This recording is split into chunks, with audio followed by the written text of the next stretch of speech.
Welcome back to the Habit of Showing Up, the space where we talk about healing in ordinary moments, building resilience, and learning how to show up for our lives, one decision at a time. I'm your host, Kimberly Sparks, and today I want to talk about something that many of us overlook, especially those of us who are caregivers, leaders, parents, and people who carry a lot for others. Today, we're talking about rest. Not the kind of rest that feels like giving up, but the kind of rest that allows you to keep going.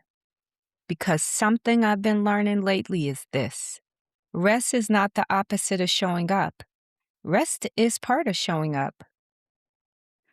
For a long time, I thought rest was something I had to earn. I thought I had to finish everything first, finish the work, finish helping everyone else, finish solving the problems. Then maybe I could rest. But the truth is, life rarely works that way. There is always another responsibility, another decision, and another thing that needs your attention. And if we keep waiting until everything is done before we allow ourselves to rest, we may never rest at all. I think a lot of people listening understand that feeling. When you care deeply about others, when you lead, when you show up for your family or your community, it's easy to put yourself at the very bottom of the list. But our bodies don't work like that. Our bodies require restoration. Something interesting happens when we sleep. While we're resting, our body's actually doing something of their most important work. During sleep, the body repairs tissue, the immune system recalibrates, and inflammation begins to settle. Our brain processes emotions and experience. It's almost like the body has a night shift. While we're resting, the body is quietly cleaning, repairing, and restoring the system that allows us to wake up and live our lives again the next day. But if we constantly push past the need for rest, the body doesn't get the time it needs to do that work. And eventually, the body will ask for rest in stronger ways. Fatigue, burnout, or stress we can feel physically. I've been learning that honoring rest early is actually an act of wisdom.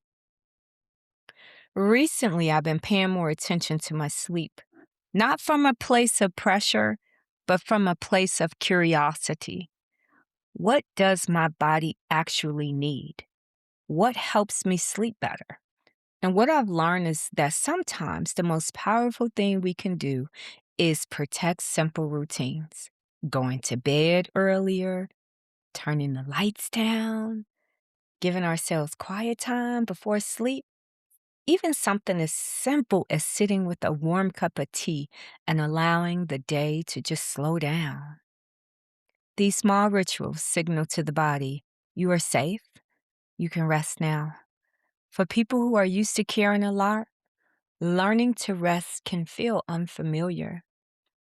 But rest is not weakness. Rest is actually preparation. Showing up for our lives doesn't mean being in constant motion. Sometimes showing up looks like movement. Sometimes it looks like action. But sometimes showing up looks like resting so we can continue the journey. It's understanding that healing, growth, and resilience don't happen only through effort.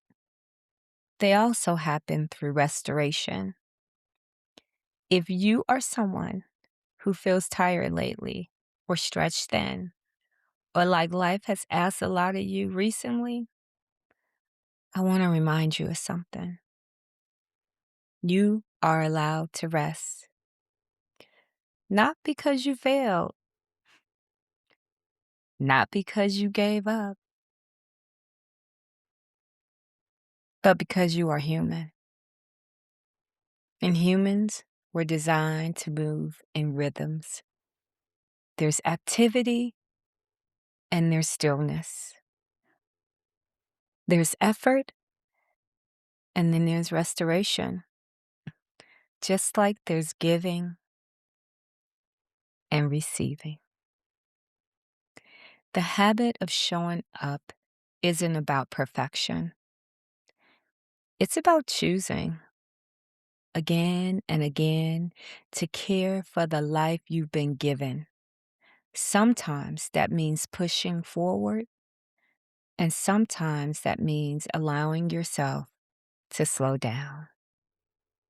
Tonight, if your body is asking for rest, listen. That may be one of the most powerful ways you can show up for yourself. I appreciate you. Thanks for spending time with me on the habit of showing up. And until next time, I hope you get some rest and keep showing up.